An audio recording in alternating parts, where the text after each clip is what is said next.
Okay, let's go. Hi everyone, I'm Laura. I'm Steph. And welcome in the Sister Circle podcast. Welcome. The circle where as women we share, Learn, grow, heal, and thrive together.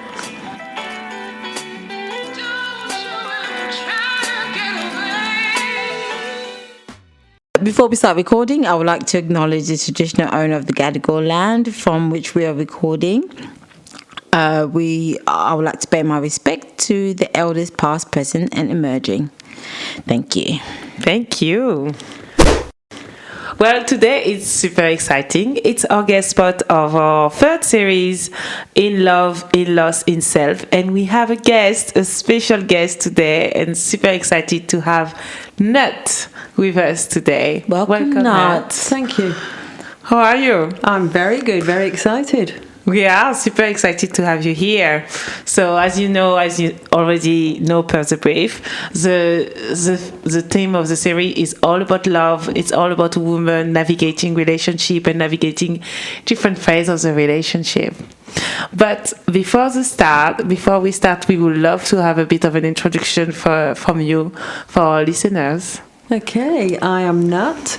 I'm English. I have been living in Sydney for 20 years. I am a businesswoman and I'm a mother. Okay. I've got two shops. One is a retail shop, a French retail shop in Sydney. I've had that 15 years. And I've also got a boulangerie, a bakery. And I've had that 5 years. They're next to each other. And I'm a mother of, my son is 23 and my daughter is 18. Okay, lovely. What woman inspires you, Nat? Who's the last woman who has inspired you? I liked that question. I did put some thought into it, and the woman who impresses me is the resilient woman.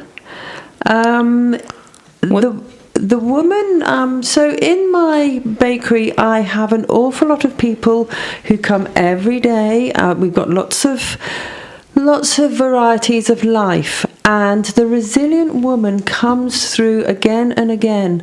She is the woman who impresses me, and the customer who comes in, I'll maybe have 100 people a day, but the one who impresses me is, you'll have your customer who maybe has cancer. You'll have your customer who has difficulties in their life, whether their children aren't talking to them. That's quite a common thing that goes on.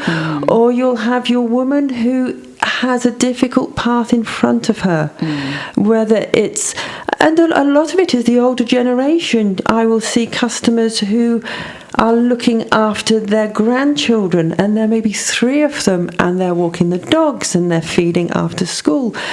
And repeatedly I see that these women are resilient, and they just have no option but to keep going forward, and they're strong women, and so they're the impressive people for me. Was it one particular woman that you had in mind? In each incident, yes. So I will have a customer. One came in today, and her life is very busy. She might be nearly 80 years old, and her grandchildren are young teenagers. And I can just see her repetitive life is dogs and children and feeding, and one's broken its leg today, and they just keep going. So from what I'm hearing from that is the archetype of resilience in women is what it's what inspires you. Yes. Okay. So quite often we have no choice. Yeah. We have to keep going. And they know that. Yeah. I agree. And it can come up for all of us, I think, in different times of our life, whether or not we have the courage to tap into that resilience, because it takes courage to do that, is another thing, because we don't know whether, sometimes it's also about trusting ourselves to be able to carry on, if we're able to carry on. So I like that answer. Yeah. and it is. Some people know, and it's not just women, but some people know they have no choice. This is my path. Yeah. That's great. Well, if we want to tie up to our series, which is all about relationship and love, we would love to hear about your relationship journey.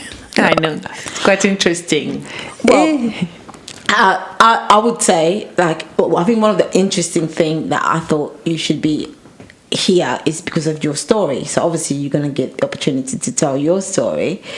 But yes, in a nutshell, what would you say your journey, your relationship journey has been? My relationship journey, I've had 2 substantial relationships in my life.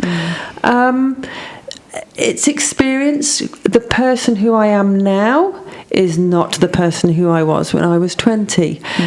But I don't think that you learn who you are until at least 40. I don't think you have unravelled who you are.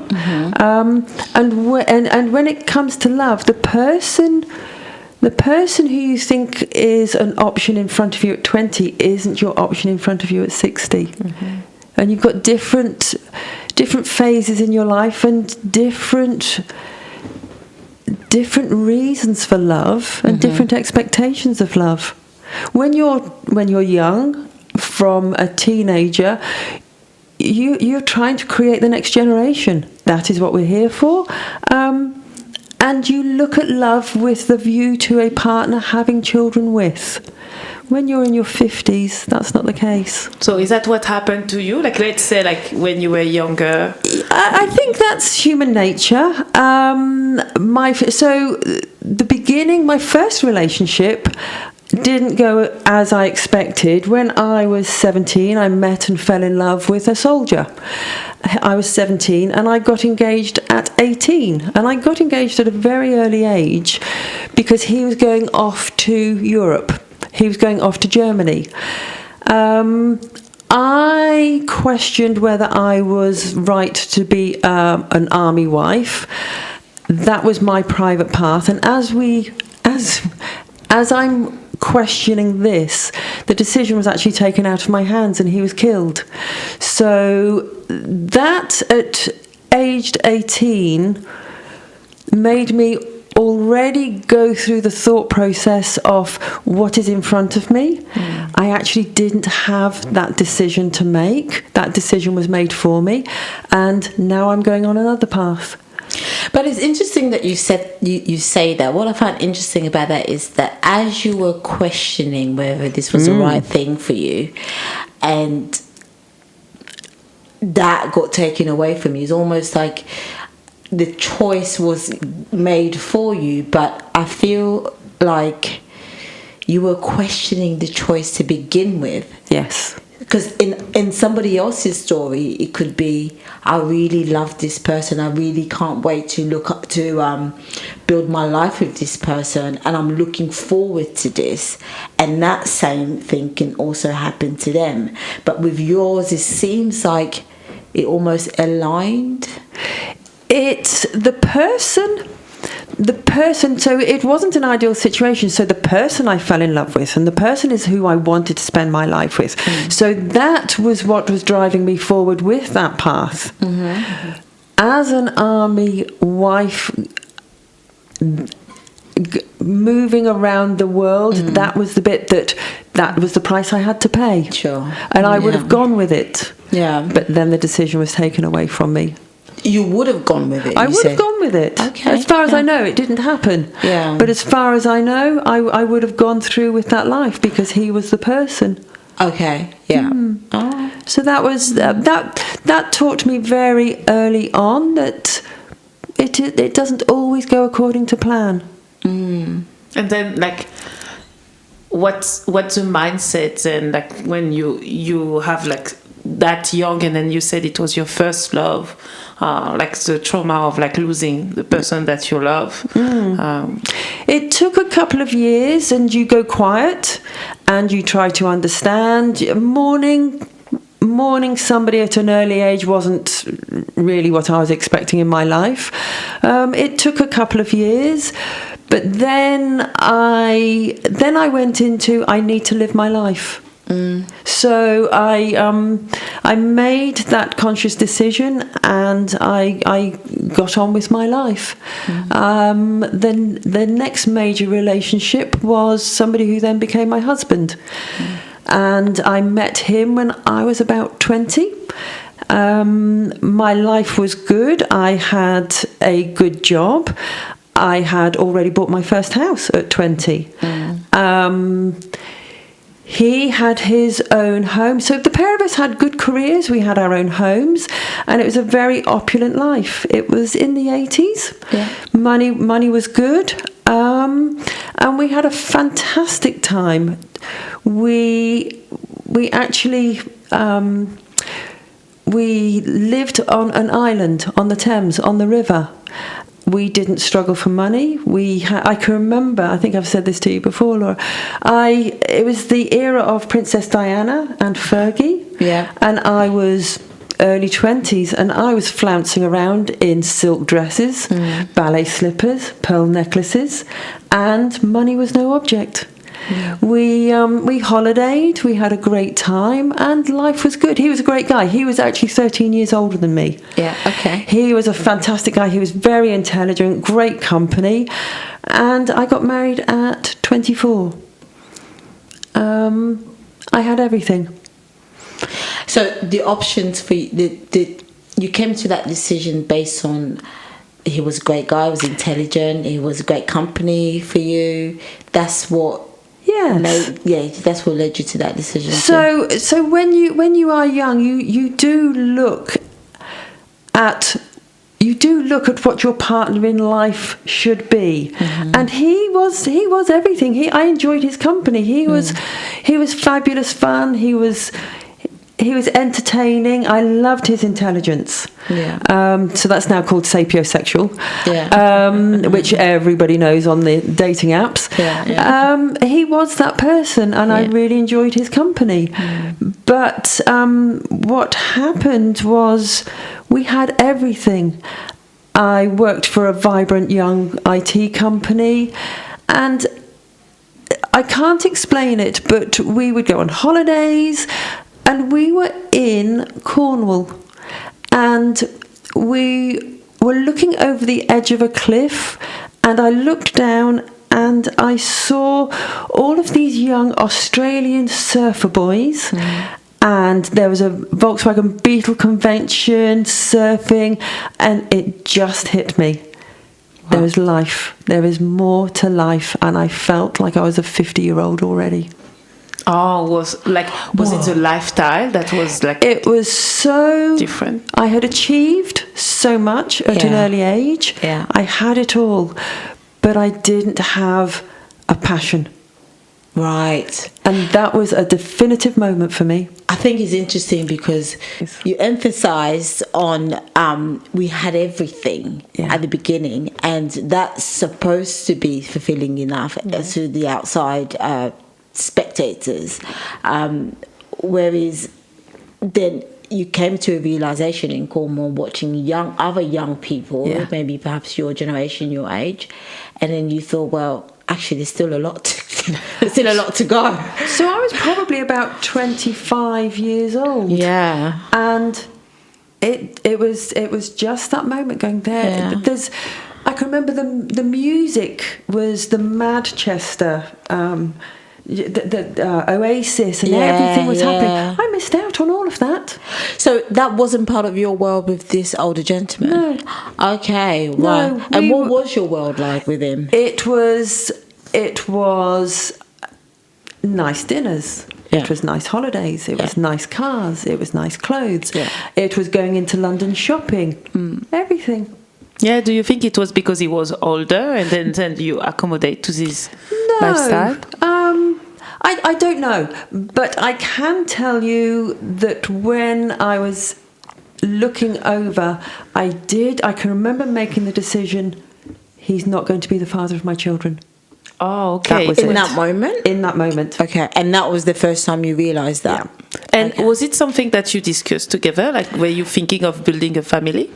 We hadn't even had the conversation, but it was expected. Sure. It was expected.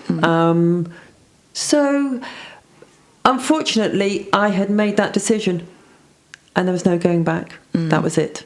And he didn't even know that that's what I was thinking at the time. No, but nobody does, No. do they? Yeah. So there was a very quick demise, and unfortunately, he had no option in it. So you're 25, you're in Cornwall, you have this realization. How long before you talked to him about that? I didn't tell him till we came back, and I can remember I immediately moved into the spare bedroom. And On that, as you came back? as I came back, And what I was was his done. response? I was done. And how did he react to that? There wasn't much of a reaction. Wow. There Do you wasn't think he much. sensed I think it? No. I think he was very surprised, and until the day I left, I think he thought I was going to change my mind. Right.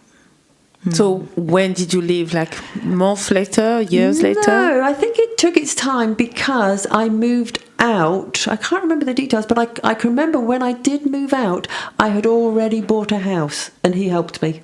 Oh. He helped So me. it was amicable. Yes, it was always amicable. We never argued. We never had one argument. So what do you think the secret to that is, to have to be that amicable with your partner? This is a $1 million question. No, because I am amicable with all of my exes. What do you think the secret is to be in that non-argumentative relationship? Conversation, communication. Yeah. Absolutely communication. Because some people might look at it and be like, well, really? Does that really happen? I'm not an argumentative person. Yeah. I can remember my best friend being in the room with my then husband, and I can remember we had words, and I apologised, and he went, I was in the same room, there was absolutely nothing to talk about there that was any conflict at all. Don't even know. So what I would think was a mild conflict, no, not even recognisable. Well, they do say that it takes two people to argue. Yeah. And if one person is not willing to do that, then there is no argument. Exactly.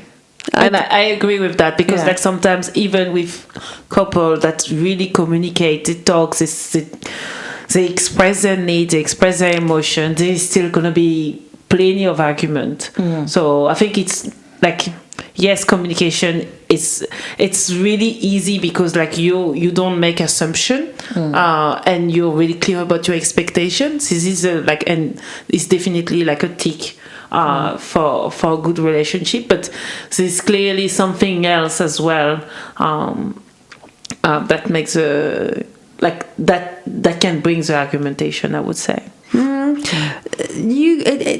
If you are a passionate person, if you are a reactive person, these are the people who will be more argumentative.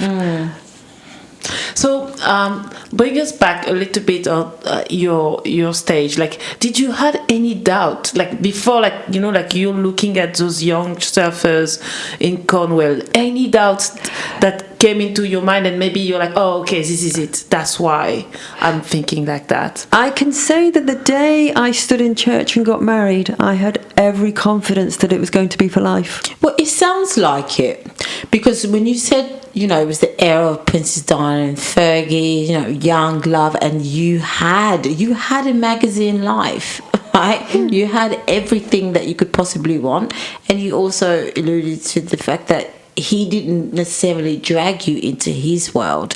That's not why you missed out on. It was where you were at the time, and then you saw another glimpse of another thing that you wanted. That's what it sounded like to me. I don't think I knew what I wanted. It was life. There was life, and I was living a very privileged vanilla life. Right. And I knew there was more to it. Right. So that was the realization there and then. if you had like 3 best things that this marriage brought you, what would they be? 3 best things? Yeah, the 3 best things that from your this marriage brought you.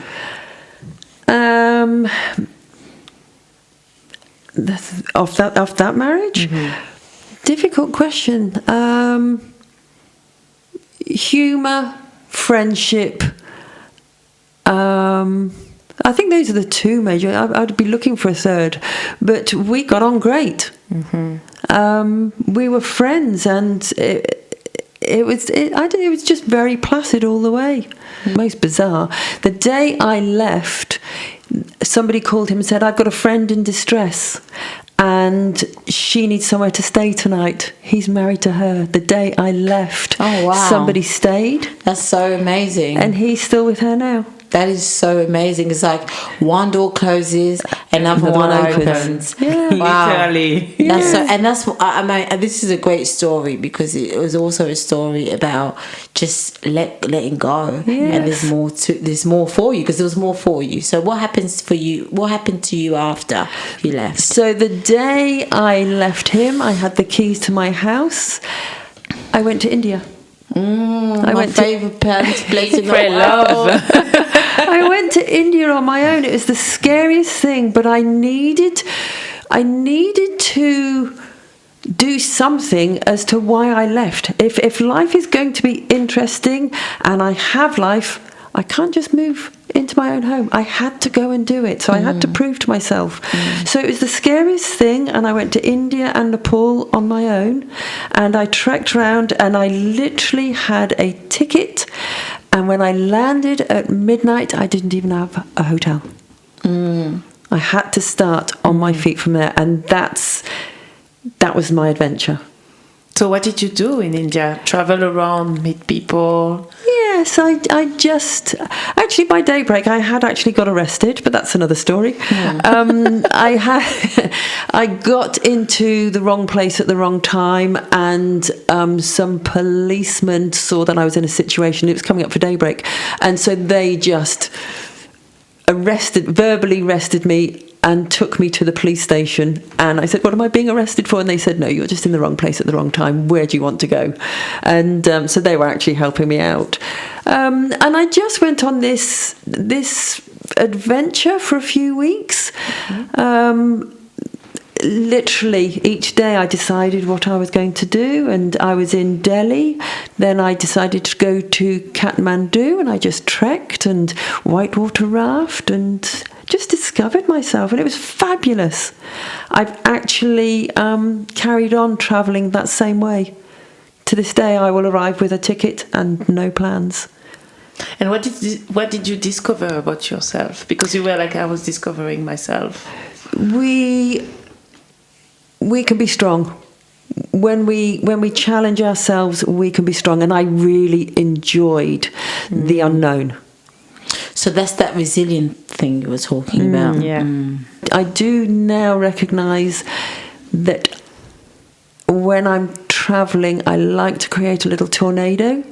I like to fluff it up to make it a little bit more difficult, because I don't want to go to a 5-star hotel and I don't want to do the nice restaurants. I want to just be very raw, take everything away from me, and just see how it rolls. Yeah. And did you think when you were, maybe before you had this trip, did you had another idea, or like did you underestimate your resilience? No, I didn't realise I had it, and I will say that when I went to India, it was the most thrilling, and it was what I wanted. So it was the beginning of who I became after that. So then I worked for a computer company, and in India. I went. So the travels, India and Nepal. Then I went back to England because I had my home. I'd bought this new house, and I worked. And when I would go on vacation, it would be a raw vacation. It would be no plans. It would be trekking. It would be So it wouldn't be 5-star hotels. And I did that until I met the father of my children. Oh, were you at the time? So I must have been 34, I think, at this time. Oh, so it's been like 10 years that you've been single. Yes, and I wasn't wild with the men. It just wasn't my thing. I had boyfriends, but I had a lot of fun in life. Mm-hmm. You know, I had great people to hang around with. The music scene was fabulous, and so we would all party at weekends. You're single. But then I met the children's father, and we went travelling for a year. Very early on, we went travelling for a year around the world. Yeah. And the same thing, we had no major plans. We had the countries. We did 19 countries, and we had no accommodation, nothing. You'd land in the country, and we would work it out from there. We did that for a full year.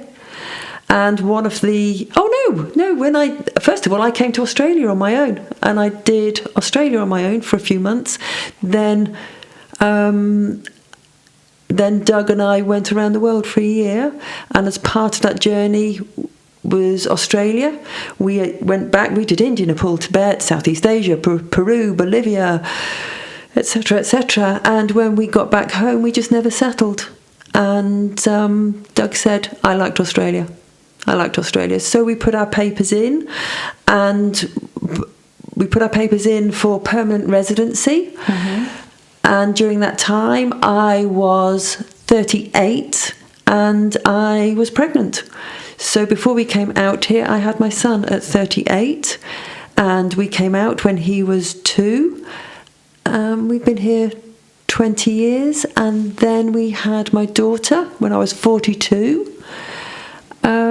So just bring me back slightly to this. So you met the father of your children in Australia? In England. In England when I went back. And then you both have traveled to Australia, and that's why you're like, okay, we want to go back there.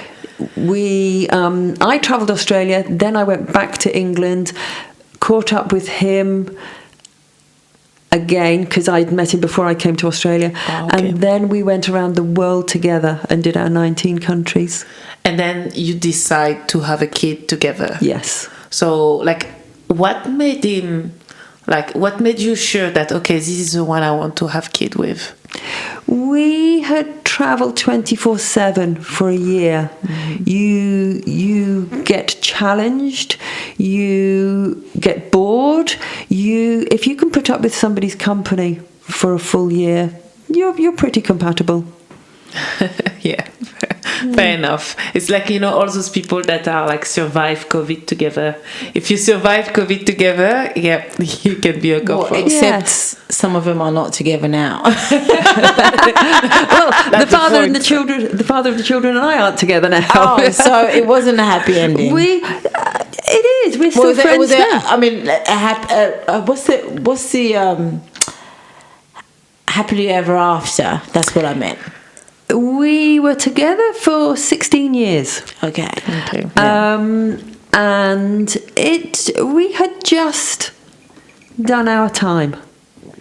Nothing to say. Yeah. We had just done our time. Yeah, that's fair enough. And we are still friends now. So in all instances, so with my first marriage and with the children's father, I just look at it and say, there was somebody better for them, and that person they are with now, they're both with them still. Mm-hmm. They were a better person. That's it. And I get on well with the children's father and his new wife. Mm. And you said that you had your first kid when you were 38. Were you actively trying to conceive, or? Yes. It wasn't something when I was younger that was huge on my agenda. It wasn't something that I always wanted, but as I got older, it was the next step, and it becomes what you want. It seals it for you. Oh, okay. How did it come up? Like, at what age? And I I will say around about 36, 37. We were at the age, we had a house together, and it's what we wanted. We had a conversation, it's what we wanted. Yes. If you want to answer this, obviously you don't have to answer this. In that situation, whose decision was it to split?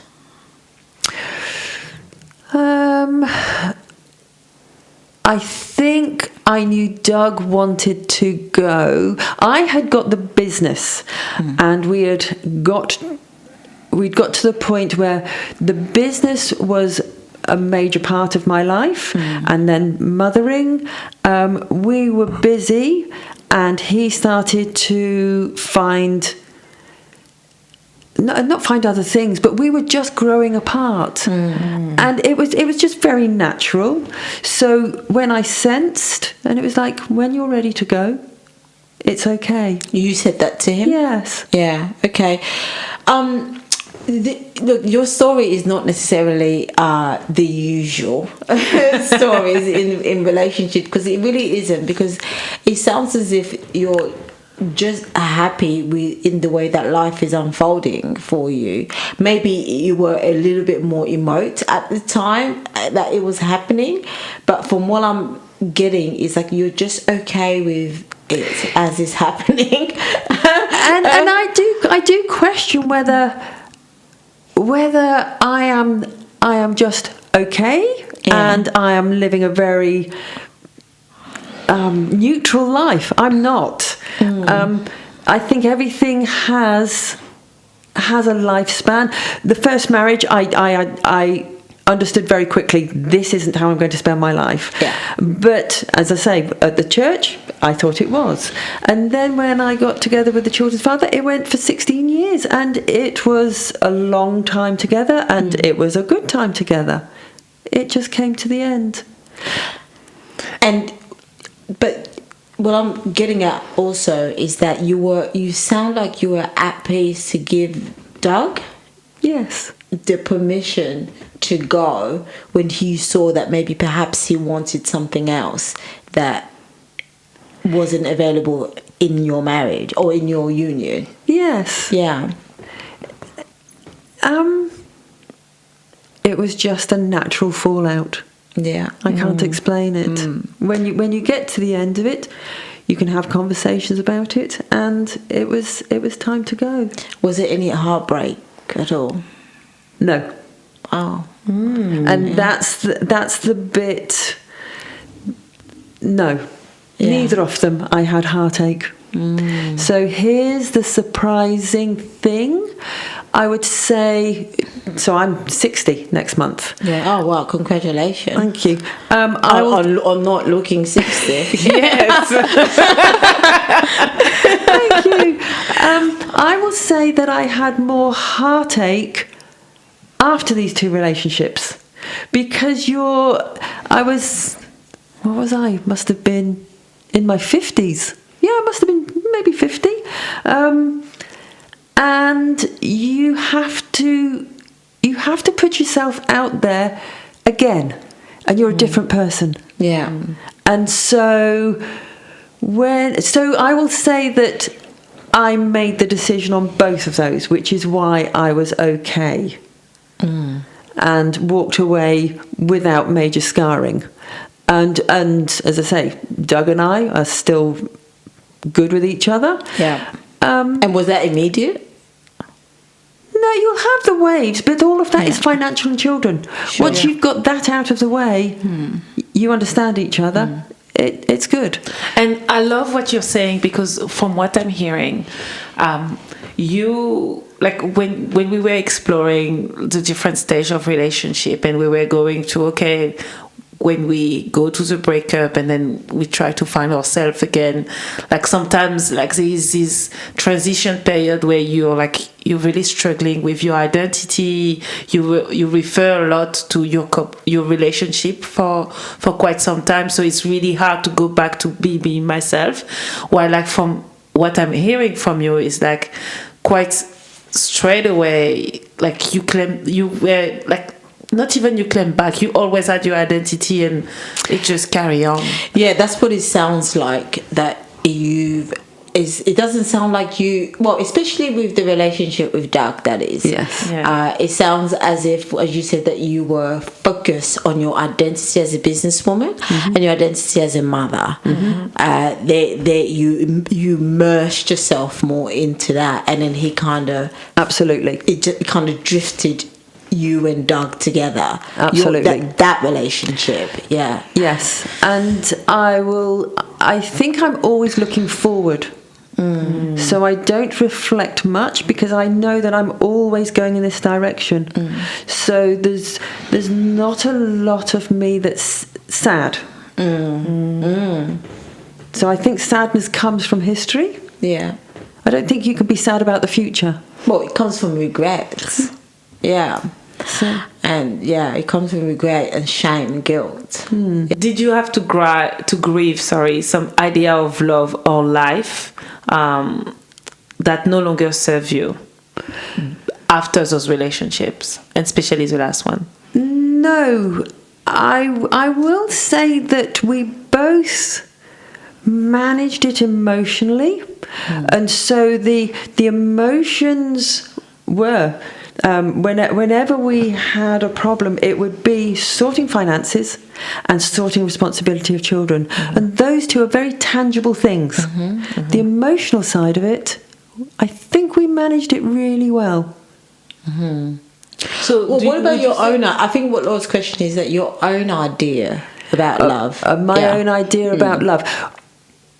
I think we always live in hope.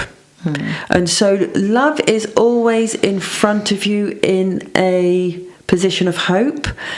I would think that I'm very positive about it happening again. I would like it to happen again, but the goalpost has moved. So I think I've always been a strong person. I think I've always made strong decisions. And I've always had the image that it is a long relationship that you have in front of you, and I would still like to do that now. But I now know what my parameters are. I now know what my limits are. I have a much better idea of what I want in my life now. In my 20s, I didn't have that. And when I met Doug, you are at the stage where you want to have the next generation, and you're driven by different things. And you're driven by ego, and you're driven by popularity, and all of these contribute to what that relationship should be. At my age, none of that's important. What is important? Good question. What is important is peace, harmony, good communication, hope. I think I'm 60. Bloody hell. I much more enjoy where I am now. Emotionally. Yeah. Because you've sorted a lot of it out. Yeah. I'm keen to understand as well, like, the impact of motherhood on your life, your identity, you like your relationship as well. Yes. I'm a Cancerian, so I'm the bosom. I've loved motherhood. It softens you. It hardens you. Do you think motherhood replaced your the aspects of relationship for you? Oh, it absolutely. You can undo relationships. You don't undo motherhood. It's there for life. So nobody falls down with it. You are there forever. Yeah. But was that a revelation for you? That kind of love, was that a new revelation for you? It's a different love. Yeah. It's non-negotiable. Yeah. Yeah, I love that. It is absolutely fascinating. That's why I did think that this was going to be, you were going to be a great person to interview about this, because it's not the conventional. You're not sitting here and dreamland about love and soppy about it, or even regretting anything for that matter, or even thinking that anybody owes you anything. Well, but I would say that like you have the age as well for that. Well, I think she never did it ever, by the sounds of it. Like even with your husband, not sorry, speak to you by the third person. Even with your husband, and even with the father of your children, I think it sounds like you were driven by your own desire. I mean, there was no regrets about anything. You were willing to go with your first fiancé, with that life. You made that decision, you went with it, but it was still your choice. And when that when he passed and you spent time grieving about it, you made that decision to move on with your life.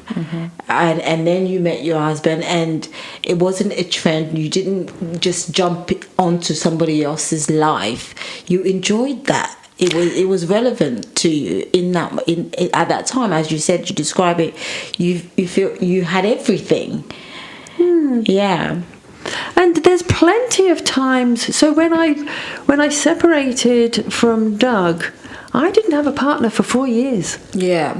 So I was just a mother, and the mother and the business was my life. I never considered dating anybody, and my friends questioned it, and okay. You've put some thought into this, have you? And we're quite concerned. You're doing nothing. Okay. But I was just so happy with where I was. I didn't feel that I needed a partner. I can't explain that. I didn't. I was just in a good place. So did you ever feel you needed a partner? I would. It's funny. I would love that harmonious life, but it fills me with fear that I would be with somebody, and every single night I have to watch television with them. Oh my God, you sound like me. Jesus Christ. I don't know. I bet you're not helping me here. I'm trying to have a couple of children, so if you're reflecting this, I'm like, oh my God, I have to live in the same house. It's that. I went out with a gentleman for 3 months before Christmas. We're in June now, and he was lovely, and he was so kind, and he was faultless in the person. Drove me mad, because it was so flatline for me to be in a very normal relationship, and I'm going this same. Clearly I haven't changed all this. There's more to life than this. So he's gone as well. So I'll tell you where I am now. I am on the dating apps, and I window shop. I love that. So you're just like, oh, that's nice, swipe. Yes. Oh, that's nice, swipe. Oh, that's nice. And I will go on and I will go off, and I don't have relationships. I have beautiful friendships, and I will say the majority of them aren't sexual. Oh, amen. So I have been to London to stay with somebody I met on Tinder. Come and stay with me, and I had a lovely time in the spare room. Yeah. And I have been to Vegas and stayed. One of the gentlemen that I met was a professional poker player. Oh. And so he said, come and stay with me in Vegas. So I did. So I had a holiday amazing. in Vegas. So you must have spoiled you rotten. It was fabulous. Well, to me, it's not all about them taking care of you. It was a great friendship. So, it was give and take. I would buy dinner, etc., etc. But we had a fabulous, fabulous week. I've just had a holiday in Lord Howe Island through a gentleman on Tinder. And tomorrow I have dinner with a gentleman who has flown in from San Sebastian, and he's in the wine industry, and he's come over here and he said, let's go out to dinner. So I have lovely friendships with gentlemen that don't go into relationships, and I have worked out that gentlemen enjoy company, they don't want the complication either. So they're very happy to have female companionship, and I can call up any of these male friends and say dinner, or let's go play backgammon, whatever. And what is the complication that you're talking about there? Women want to know where you are from a man's point of view. Nagging. They want to know why you haven't called them. They want to know where you are. They want to know who your friends are, why, what you can do for them. Nagging.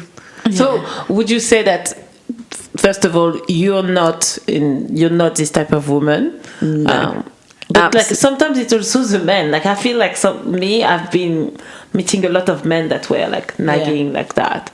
So did you also come across some like at this age, like some men that would be? Oh yes, and then they go. Yeah. They have the exit. That's not me. So my ideal world is you have the expectations that you are in a relationship together, and are they emotionally available? That's when you take it forward. If they're not emotionally available, don't even go there. So if they're emotionally available, you have a relationship, it's about two of you, you're not going anywhere, but there's no huge expectations. I will see you in a few days. We will spend the weekend together. That to me is a beautiful relationship. Absolutely. And would you say that this is freedom for you? Like this is Absolutely. Definitely, Yeah. Okay. Yeah. I 100% agree. This resonates so well with me because not a nagger, but not because I'm not a nagger. I'm not a nagger because I think it annoys me to nag. It feels like I'm telling myself that I'm missing something, and I want you to give it to me. And the more you don't give it to me, it tells me that I'm deprived of that. So I completely understand. But I know that I'm not deprived because when you're not here, I'm fine. You know? I love that. Yeah. Thank you so much. Like I think like it was so rich, and yeah, fascinating. Like you have like a really fascinating life. Like it's not your life is not finished. Sorry if I'm like saying it in a way, but like just going through like all your love journey. It's fascinating and it's not finished. So I'm looking forward to when I'm gonna come down to the cafe, because Nut is literally like holding the cafe in front of my place. I'm looking forward to hear more, and especially about this gentleman and the dinner. What, the gentleman? The gentleman? Yes. Yeah. Yes. Yeah, because because whatever takes your fancy, And I don't. And there is the old question whether your husband is able to fill every need that you have. Your best friend, your shopping partner, your hobby partner, your lover. No, they can't do that. Which is why I think you need 3 husbands at least. Yeah, absolutely. But match their energy is the key thing. yeah. It's an interesting one. Like I just want to go back because like we had this discussion when we were like recording the first 2 episodes with Steph, and about what we can take and where we like we need to accommodate in a relationship. And there was this question about traveling. Why like Steph was really adamant like I'm not traveling with a partner that doesn't want to do the same thing. I don't have to. No, you said you're not gonna travel with someone that doesn't want to do the same things than you. Oh yeah, true. Yeah. Because you don't want to compromise on that. Yeah. And like I just want, because you talked about traveling for a year with the father of your children. So like, did you feel like you had to compromise on few things on the way that you guys were both traveling? Yes. Or like, was it the same? Yes, compromise. Absolutely. So how we planned our trip, I said, write a list of everything you want to do, everywhere you want to go. I will do the same. And we didn't look at each other's lists, and we took it to a travel agent. All of mine was on the top of a mountain. Machu Picchu, Kota Kinabalu, the Himalayas. All of his was underwater. So I had to go scuba diving in places I did not want to go scuba diving, and I dragged him up mountains. Yes, absolutely. I had travelled many times in India on my own. I know how to survive. I know how to hustle. And taking him with me was awful. He was a responsibility I did not want. Thank you very much, Nat. I mean, you're a godsend. And I think we should end it here. Yes, I'm single. Well, that's the close of this week's circle. If you've taken anything from this conversation, do let us know in the comment section. And if you have any question you like our opinion on, you can email us at the sistercirclepodcast.com at the sistercirclepodcast@gmail.com. That's at the sistercirclepodcast@gmail.com. Join us next week in a new circle. Until then, have a great week. Have a great week. You can also contact us on Instagram. Yes, that's right.